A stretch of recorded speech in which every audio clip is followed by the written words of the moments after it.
Hello everyone, मैं आपका दोस्त आपका भाई डॉक्टर आर खान। एक बार फिर से स्वागत है आपके अपने प्यारे चैनल आर खान ऑफिशियल में।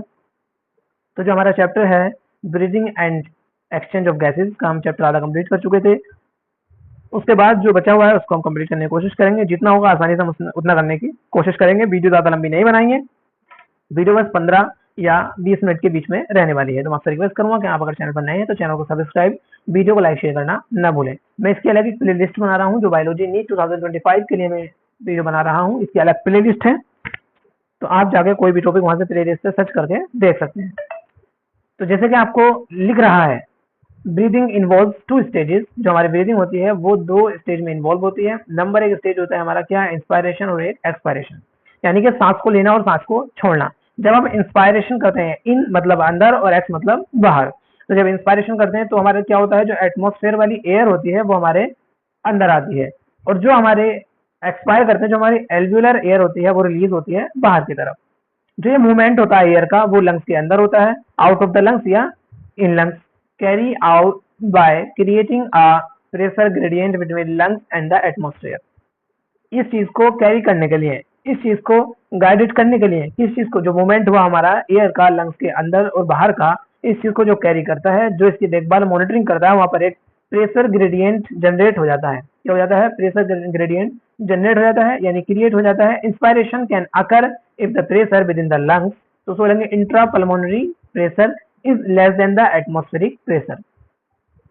यहाँ पे आप समझिए, यहाँ लिखा हुआ है कि inspiration can occur if pressure within the lungs, इसको बोलेंगे intra pulmonary pressure is less than the atmospheric pressure, उसे बोलेंगे there is a negative pressure in the lungs with respect to atmosphere pressure. अगर हमारा lungs का pressure, अगर हमारा lungs का जो प्रेशर है वो कम हो जाता है किससे, एटमॉस्फेयर से, तो उसे बोलेंगे हम क्या, निगेटिव प्रेशर। क्या बोलेंगे उसको हम, उसे बोलेंगे हम क्या, negative pressure.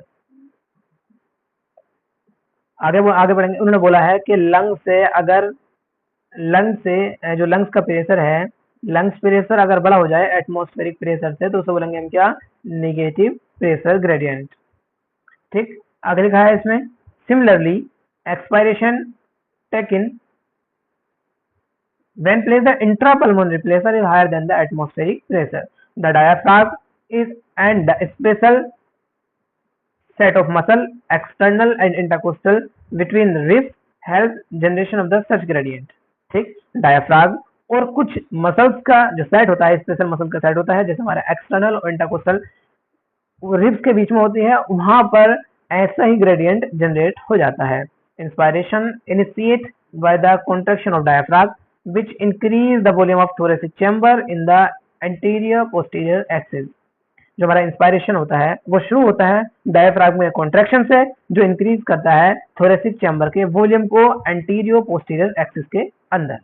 The contraction of external intercostal muscle lift up and rift the external, the contraction of intercostal muscle lift up and the rift and sternum causing an increase in the volume of the thoracic chamber is dorsoventral axis। मैंने बताया anterior posterior और डोर्सोवेंट्रल same चीज होती है। The overall increase in the thoracic volume cause a similar increase in the pulmonary volume. अगर thoracic volume increase होता है, अगर थोरेसिक वॉल्यूम इंक्रीज होता है तो हमारा पल्मोनरी वॉल्यूम भी इंक्रीज होगा। And increase in pulmonary volume decrease intrapulmonary pressure. आपने पढ़ा होगा स्टेट ऑफ मैटर में, याद रखना, ये मुझे बताना कि किसका, ये किसके थ्रू होता है और ये किसके थ्रू होता है। आपके लिए कमेंट बताने के लिए क्वेश्चन मैं आपको दे रहा हूँ, मुझे बताना कि किसका रूल है कि प्रेशर हमारा डायरेक्टली प्रोपोर्शनल होता है वॉल्यूम के, और किसका रूल है जो हमारा प्रेशर इनवर्सली प्रोपोर्शनल होता है हमारे वॉल्यूम के। दोनों चीज आप मुझे बताएंगे। यहाँ पर इनवर्सली केस लगा हुआ है, अगर पल्मोनरी प्रेशर इंक्रीज हुआ, वॉल्यूम इंक्रीज हुआ, तो हमारा इंट्रा पल्मोनरी प्रेशर क्या हो जाएगा, कम हो जाएगा then the atmospheric pressure which force air from the outside move into the lungs, यानी कि उसको बोलेंगे हम क्या, inspiration. Relaxation of the diaphragm and the intercostal muscle return to diaphragm and stem to their normal position, reduce the thoracic volume thereby pulmonary volume। आपने देखा होगा जब हम सांस लेने के बाद और जब छोड़ते हैं तो हमारे जो इंटरकोस्टल मसल है, रिब्स है, स्टर्नम है, डायफ्राग्म है, वो अपनी अपनी नॉर्मल पोजीशन में आ जाते हैं। तो उसमें क्या होता है, जो हमारा थोरेसिक चैम्बर का जो वॉल्यूम होता है वो वॉल्यूम क्या हो जाता है हमारा, कम हो जाता है, और पल्मोनरी वॉल्यूम भी हमारा कम हो जाता है। जब ये कम होता है तो वो लीड करता है increase in the pulmonary pressure. जब वॉल्यूम घटा जब वॉल्यूम घटा तो प्रेशर बढ़ा। ये हो गया हमारा वॉल्यूम इन्वर्सली हो गया किसके, प्रेशर के, या प्रेशर इन्वर्सली हो गया किसके, वॉल्यूम के। यही चीज उसमें दी गई है। ठीक है, आगे पढ़ते हैं हम। आगे लिखा है हमारा the pressure show lead to an increase in the pulmonary pressure slightly above the atmospheric pressure called the expiration from the lungs, यानी कि उसको बोला हमने क्या, expiration. The ability we have the ability to increase the strength of inspiration and expiration with the help of additional muscles in the abdomen. हमारे पास जो हमारी स्ट्रेंथ है, चाहे वो इंस्पायरेशन हो चाहे वो एक्सपायरेशन हो, उसको इंक्रीज करने की हमारे पास एबिलिटी है। किसकी हेल्प से, जो हमारी एब्डोमेन की एडिशनल मसल्स होती है उनके हेल्प से हम इंक्रीज कर सकते हैं किसको, स्ट्रेंथ को, किसकी, इंस्पायरेशन और एक्सपायरेशन की। देन लिखा है on an average a healthy human breathing 12 to 16, ये आपसे पूछा जाता है, आप यहाँ पे स्टार बना लें क्योंकि आपको नॉर्मल पता होगा, लेकिन आप फिर भी इसको ध्यान रखेंगे। 12 to 16 आपकी नॉर्मल ब्रीदिंग होती है पर मिनट।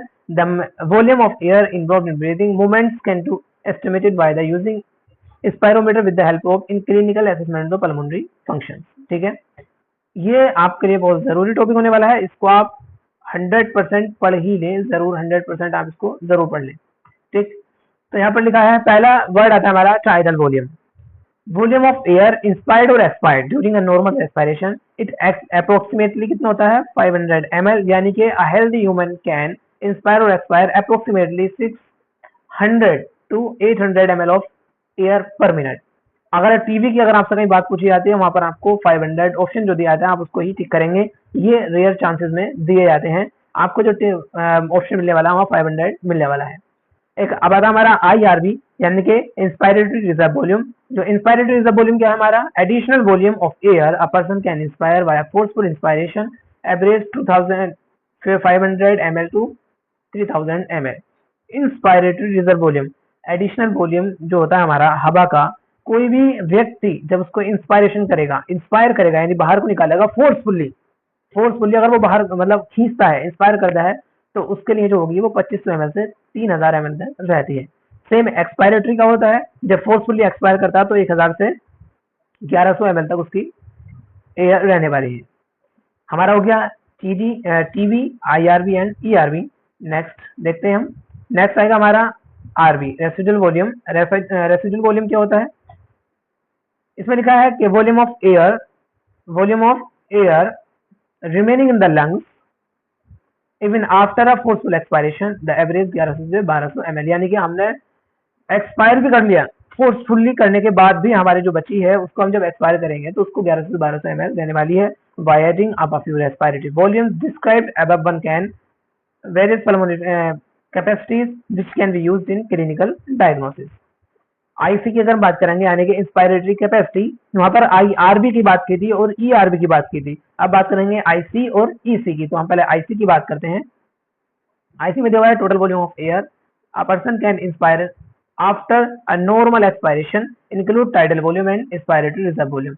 अगर आपसे पूछा जाता है कि आईसी में कौन कौन से वॉल्यूम ऐड होते हैं, तो आपको पता होना चाहिए कि एक तो टीबी और एक IRB। इसमें टाइडल वॉल्यूम और इंस्पायरेटरी रिजर्व वॉल्यूम दोनों प्रेजेंट होते हैं। वैसे ही से हमारा ईसी में जो रहने वाले हैं वो दो रहने वाले हैं, एक हो जाएगा हमारा क्या, टीबी और एक ERB। ठीक, फिर आता हमारा FRC, functional residual volume of air that remain will lungs after normal expiration. इसमें जो हमारा रहने वाला है वो हवा का वो वॉल्यूम जो लंग्स के अंदर बच जाता है आफ्टर नॉर्मल एक्सपायरेशन, उसको हम बोलते हैं क्या, फंक्शनल रेसिडुअल कैपेसिटी। इसमें हमारे दो टर्म रहने वाली है, एक ERB और एक RB, यानी रेसिडुअल वॉल्यूम, और एक होता है हमारा क्या, ERB, एक्सपायरेटरी रिजर्व वॉल्यूम। फिर आता हमारा वाइटल कैपेसिटी। वाइटल कैपेसिटी में क्या रहने वाला है, the maximum volume of air a person can breathe in after a force expiration include ERB, TB, IRB, और the maximum volume of air a person can breathe out after a forceful inspiration. इनमें आपको दोनों चीजें same मिलने वाली हैं। यहाँ पर एक्सपायरेशन का टर्म दिया है और यहाँ पर इंस्पायरेशन का टर्म दिया है। तो आप याद रखेंगे BC में कौन कौन सी चीज शामिल होने वाली है, तो आपको याद रखना है कि एक ERV रहेगा, एक TB रहेगा और एक IRV रहेगा। इसमें क्योंकि इंस्पायरेशन की बात हुई तो उसके लिए ERV आ गया, IRV आ गया, और एक्सपायरेशन की बात हुई तो यहाँ पर ERV आ गया, और बचे हुए वॉल्यूम के लिए हमारा टाइडल वॉल्यूम यह प्रेजेंट है। अब बात हमारा TLC, total lungs capacity, the total volume of air accommodated in the lungs at the end of forced inspiration. This include, यहाँ पर बहुत ज़्यादा कंफ्यूजन होता है, जो हमारा TLC में आ जाएगा हमारा RV, ERV, TB, IRV। ठीक है, या तो आप चार टर्म आपको दी जा सकती है, या आपको दो दी जा सकती है, एक VC और एक हो जाएगा हमारा RV। ठीक है, तो आप इसको याद रखेंगे। आप चैनल को सब्सक्राइब कर लें, वीडियो को लाइक शेयर करना ना भूलें। मिलते हैं नेक्स्ट वीडियो में, बाय बाय, टेक।